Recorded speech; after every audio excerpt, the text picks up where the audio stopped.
Ensemblet er Danmarks nye ensemble, der skal repræsentere den danske folkemusik på et professionelt niveau. Vi vil udbrede og udvikle folkemusikken, og vi vil fremhæve vores musikalske arv, og det vil vi faktisk gøre i hele Danmark.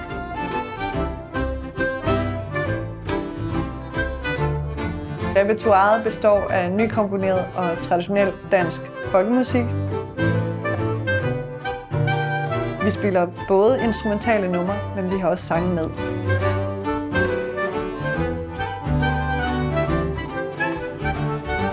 Det helt særlige ved folkemusikken er, at vi har en stærk kontakt til folkedansen.